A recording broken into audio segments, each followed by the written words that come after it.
kesempatan kali ini kami dapat memulai sekolah minggu Tuhan. Berkati jalannya sekolah minggu ini dari awal, pertengahan, hingga akhir. Terima kasih Tuhan Yesus. Haleluya. Amin. Adik-adik tetap semangat dan sukacita. Mari kita memuji nama Tuhan dengan lagu Yesus Sayang Semua.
Halo, shalom adik-adik. Apa kabar ya? Semoga semuanya sehat-sehat selalu. Kembali bersua dengan Kak Eta yang pada kesempatan ini ya akan membawakan firman Tuhan untuk sekolah minggu pada hari Minggu yang penuh sukacita kali ini. Oke? Namun sebelumnya kita akan berdoa bersama-sama ya. Kak Eta hantarkan. Tuhan Yesus, terima kasih untuk hari ini, sehingga kami pada hari ini dapat kembali untuk bersekolah minggu Tuhan, meskipun hanya lewat tayangan di YouTube Bapak, namun kiranya apa yang bisa kami terima pada hari ini bisa memberkati kehidupan kami. Tuhan Yesus, Tuhan berkati adik-adik kami yang ada di rumah, Tuhan berkati pikiran, hati, Tuhan berkati mata, telinga, dan Tuhan berkati seluruhnya Tuhan. Kiranya apa yang mereka terima, kebenaran firman-Mu pada hari ini bisa terpatri di dalam hati mereka, di dalam pikiran mereka, dan bisa menjadi penerang di dalam kehidupan mereka sehari-hari. Tuhan berkati juga hamba yang akan membawakan firman, kiranya apa yang keluar dari mulut bibir hamba hanya yang berkenan daripada Engkau. Terima kasih Tuhan, kami mohon ampun untuk dosa dan kesalahan kami, dan kami serahkan seluruh acara ini di dalam tangan kuasa-Mu. Di dalam nama Tuhan Yesus kami telah berdoa. Haleluya. Amin. Adik-adik, tema firman pada hari ini adalah tentang cerita Nabi Musa. Ya, diambil dari salah satu kisah dari Nabi Musa dan bangsa Israel, di mana tema besarnya lagi adalah cerita tentang bagaimana Tuhan menyertai bangsa Israel, dan ini akan diaplikasikan dalam hidup kita sehari-hari, bahwa kita percaya bahwa Tuhan menyertai jalan kita, Tuhan menyertai jalanmu, jalan adik-adik semua, ya. Firman akan diambil dari kitab Perjanjian Lama ya, Keluaran 14 ayat yang ke-19 sampai dengan 31 ya. Cukup panjang ayatnya, tidak apa-apa, kita akan baca sama-sama ya. Keluaran 14 ayat ke-19 sampai dengan 31. Kemudian bergeraklah malaikat Allah yang tadinya berjalan di depan tentara Israel, lalu berjalan di belakang mereka, dan tiang awan itu bergerak dari depan mereka, lalu berdiri di belakang mereka. Demikianlah tiang itu berdiri di antara tentara orang Mesir dan tentara orang Israel.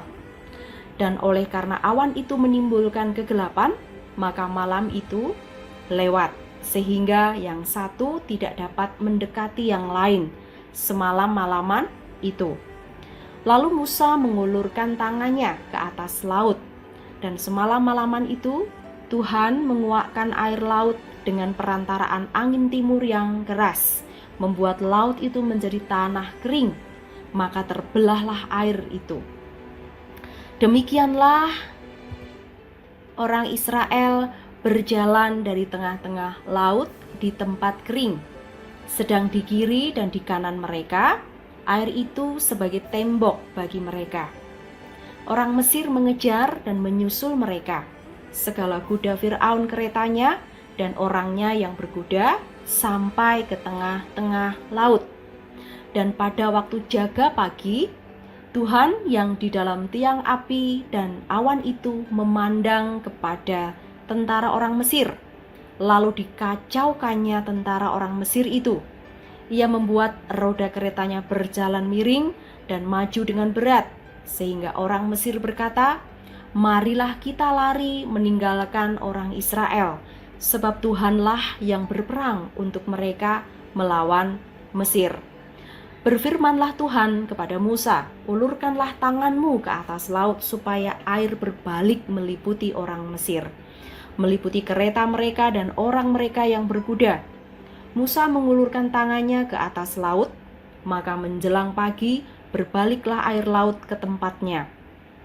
Sedang orang Mesir lari menuju air itu. Demikianlah Tuhan mencampakkan orang Mesir ke tengah-tengah laut. Berbaliklah segala air itu, lalu menutupi kereta dan orang berkuda dari seluruh pasukan Fir'aun yang telah menyusul orang Israel itu ke laut. Seorang pun tidak ada yang tinggal dari mereka. Tetapi orang Israel berjalan di tempat kering dari tengah-tengah laut. Sedang di kiri dan di kanan mereka, air itu sebagai tembok bagi mereka. Demikianlah pada hari itu Tuhan menyelamatkan orang Israel dari tangan orang Mesir. Dan orang Israel melihat orang Mesir mati terhantar di pantai laut. Ketika dilihat oleh orang Israel betapa besarnya perbuatan yang dilakukan Tuhan kepada orang Mesir, maka takutlah bangsa itu kepada Tuhan, dan mereka percaya kepada Tuhan dan kepada Musa hambanya itu. Ya, kisah tadi kakak rasa sudah cukup familiar ya buat adik-adik semua. Kisah di mana Tuhan menolong bangsa Israel untuk melarikan diri dari kejaran bangsa tentara Mesir. Ya, satu nats ayat yang menjadi ayat indah kita pada hari ini diambil dari Keluaran 14 tadi untuk ayat yang ke-31. Ketika dilihat oleh orang Israel betapa besarnya perbuatan yang dilakukan Tuhan terhadap orang Mesir, maka takutlah bangsa itu kepada Tuhan, dan mereka percaya kepada Tuhan dan kepada Musa hambanya itu. Ya, kisah ini sangat spektakuler ya. Kalau Kak Eta sendiri membayangkan seandainya pada waktu itu kita ada di situ gitu ya, memang tidak mudah. Ya, saya rasa pada waktu itu kondisi bangsa Israel tertindas oleh bangsa Mesir ya. Di sini adik-adik bisa lihat ini adalah gambarnya Raja Fir'aun ya. Raja yang terkenal cukup kejam ya, yang menindas bangsa Israel pada waktu itu. Nah, raja ini melawan perintah Tuhan ya. Dia tidak ingin melepaskan bangsa Israel, dia ingin tetap memperbudak bangsa Israel. Namun dengan kisahnya sangat panjang sekali ya adik-adik, kalau mau membaca keseluruhan kitab Keluaran itu ya, sebelum kisah di Laut Teberau ini banyak sekali. Juga sangat menakjubkan juga kisah-kisahnya, bagaimana Tuhan memberikan tulah kepada orang-orang Mesir ya, bagaimana Tuhan menghajar Raja Fir'aun. Tetapi raja ini keras kepala adik-adik ya, dia tidak mau membiarkan bangsa Israel keluar ya. Sehingga terjadilah pada waktu itu kisah ketika bangsa Israel keluar dari negeri itu ya, kemudian dikejar oleh pasukan Mesir. Mereka kemudian ketemu di laut begitu ya, dan wah, nggak ada jalan lagi. Kemudian Allah menunjukkan kuasanya dengan membelah Laut Merah atau Laut Teberau ya. Luar biasa sekali bagaimana Allah menunjukkan mujizatnya kepada kepada bangsa Israel. Kalau kita mau berandai-andai ya, kembali lagi nih Kak Eta, kalau kita mau berandai-andai nih, kita jalan di tengah laut ya, jalan di dasarnya laut. Dasarnya kering loh tadi ya, di ayat tadi disebutkan Tuhan membelah itu pakai angin yang gede gitu, kemudian dasar lautnya dikeringkan supaya bangsa Israel bisa lewat ya dengan lancar, dengan aman gitu ya. Sementara air itu terbelah kanan dan kiri, jadi tembok yang tinggi begitu, luar biasa sekali. Dan waktu itu juga sedang malam hari, ada angin yang gede, wow. Kak Eta kalau berandai-andai tentang kisah ini susah kayaknya ya. Pasti pemandangannya sangat menakjubkan sekali, luar biasa. Gabungan antara takjub, heran, takut juga ya. Macam-macam pasti, dan kakak yakin itu juga yang dialami oleh bangsa Israel ya. Tetapi ini juga merupakan pengalaman yang luar biasa. Apakah Allah masih berkarya kakak sampai saat ini dengan mujizat-mujizat seperti ini? Pasti ya. Tuhan Yesus selalu ada dan Tuhan Yesus selalu berkarya dalam hidup kita ya. Mujizat demi mujizat akan diberikan di dalam hidup kita, atau bahkan sudah kita alami, sudah pernah kita rasakan ya. Tetapi mungkin beberapa nggak kerasa begitu ya. Banyak sekali loh adik-adik anugerah Tuhan Allah sama kita ya. Kesehatan, menjaga kita sampai hari ini. Meskipun kita juga saat ini sedang mengalami situasi yang kurang menyenangkan ya. Sedang ada pandemi virus COVID-19 ya, corona. Tetapi puji Tuhan, Tuhan menjagai kita sehingga sampai saat ini. Dan kakak percaya ya, amin ya, kita juga akan tetap nanti akan lolos sampai dengan pandemi ini berakhir. Semua teratasi dengan baik, kita tetap sehat dan baik-baik saja. Itu juga mujizat adik-adik, itu juga pertolongan dari Tuhan ya. Jadi memang mujizat tidak harus selalu yang spektakuler gitu. Walaupun seandainya kita mengalami itu pasti sangat luar biasa juga ya. Tapi kita juga nggak boleh kendor imannya meskipun tidak mengalami hal yang seperti itu, bukan berarti Tuhan tidak berkarya ya dalam hidup kita. Tuhan senantiasa menyertai kita ya. Apa yang bisa kita ambil pelajaran berharga dari kisah ini?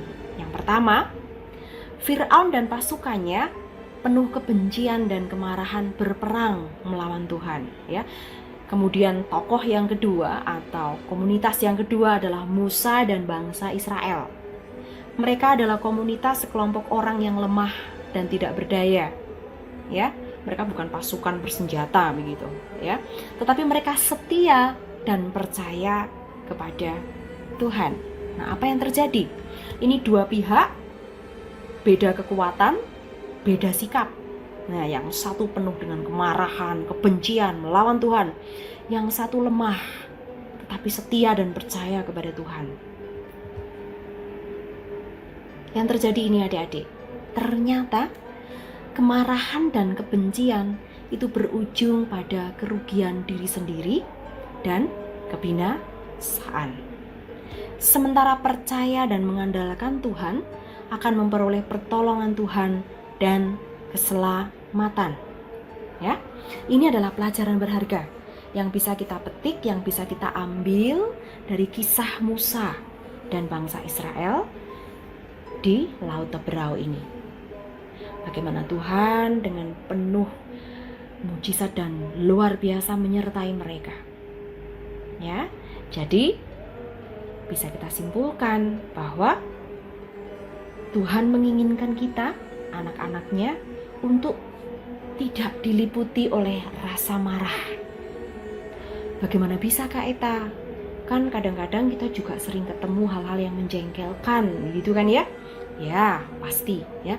Ada hal-hal yang mungkin tidak menyenangkan, ada hal-hal yang mengecewakan, ada yang membuat kita merasa sedih, ada yang membuat kita kecewa, membuat kita menyesal, dan sampai-sampai membuat kita jengkel. Nah, kalau sudah jengkel, akhirnya kita marah. Kalau sudah marah, akhirnya benci. Ya, tapi Tuhan tidak suka itu adik-adik. Tuhan tidak ingin kita diliputi kemarahan dan kebencian. Karena apa? Kemarahan dan kebencian berujung kepada kebinasaan. Kita tidak diuntungkan dengan perasaan ini. Oleh karena itu Tuhan juga mengajarkan kita untuk saling mengasihi, membalas kejahatan dengan kebaikan, saling mengampuni. Ya, itulah kenapa perintah Tuhan seperti itu. Karena apa? Karena kalau kita tidak seperti itu, karena kalau kita tidak mengendalikan diri, diliputi kemarahan, kebencian, endingnya kita melawan Tuhan, maka yang kita terima adalah kebinasaan. Pasti itu. Ya.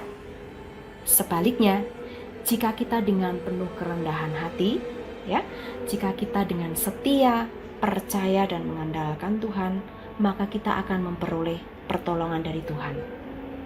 Siapa yang memperoleh pertolongan Tuhan pasti akan memperoleh keselamatan. Amin ya adik-adik. Nah, meskipun kita merasa aku banyak kekurangan Kak Eta, ya, aku tidak terlalu pandai sekali, aku tidak terlalu kuat sekali, masih ada yang lebih, masih seperti ini dan seperti itu, aku punya kelemahan ini, kekurangan ini. Percaya adik-adik, ya, Tuhan itu kadang-kadang menggunakan kekurangan kita, menggunakan kelemahan kita untuk menyatakan kebesaran Tuhan. Seperti kisah tadi, Israel yang lemah, dia dihadapkan pada suatu kondisi dikejar oleh pasukan tentara bersenjata yang kuat. Di depan dia laut. Waduh, bingung ini ya, gimana ini? Kalau kita nggak bisa apa-apa begitu. Tetapi ternyata di dalam kekurangan kelemahan, di dalam kondisi yang terjepit, di dalam ketidakmampuan mereka itu Tuhan berkarya, bahkan luar biasa sekali, ya. Itu fantastik sekali ya. Kak Eta nggak bisa mengungkapkan dengan kata-kata. Kalau seandainya itu terjadi di depan mata kita, ya, itu betapa Allah luar biasa menunjukkan. Justru lewat kekurangan kita itu tadi adik-adik, Tuhan berkarya. Jadi nggak boleh yang namanya berkecil hati, ya, yang namanya berendah diri. No, kita harus percaya, tetap percaya bahwa Tuhan pasti akan menolong kita. Lewat kekurangan kita itu Tuhan akan berkarya, mencukupkan, memenuhi, menolong kita. Itu yang paling utama dan yang paling penting. Kita adik-adik ya. Itu tadi yang bisa Kak Eta sampaikan, ya, dari renungan kisah tentang bangsa Israel di bawah tuntunan Nabi Musa, ya. Mereka melewati suatu banyak penderitaan sesungguhnya, tetapi mereka kemudian menjadi bangsa yang menang, ya. Tuhan sudah menunjukkan penyertaan yang luar biasa. Kuncinya adalah tetap setia dan berserah kepada Tuhan, ya. Dan satu lagi, kita tidak boleh diliputi perasaan marah, benci, ya. Kita harus pandai, kita harus bisa untuk bersabar, kita harus bisa untuk mengampuni dan tetap mengasihi. Kiranya apa yang Kak Eta sampaikan walaupun singkat dan sederhana ini bisa memberkati adik-adik semua, supaya adik-adik menjadi pribadi-pribadi yang luar biasa. Di dalam adik-adik menjalani kehidupan sehari-hari, Tuhan berkarya, ya. Bahkan Tuhan akan melimpahkan mujizat-mujizatnya yang luar biasa dalam hidup kita. Amin. Terima kasih adik-adik. Tuhan Yesus memberkati. Salam.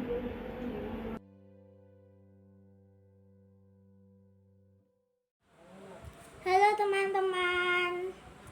Setelah mendengarkan firman, mari kita berdoa. Tuhan Yesus, setelah mendengarkan firman, kami ingin berdoa ya Tuhan, berkati mama, papa, kakak, adik, sahabat, teman, dan semuanya.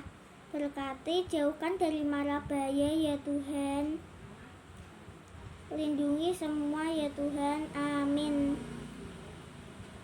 Dadah.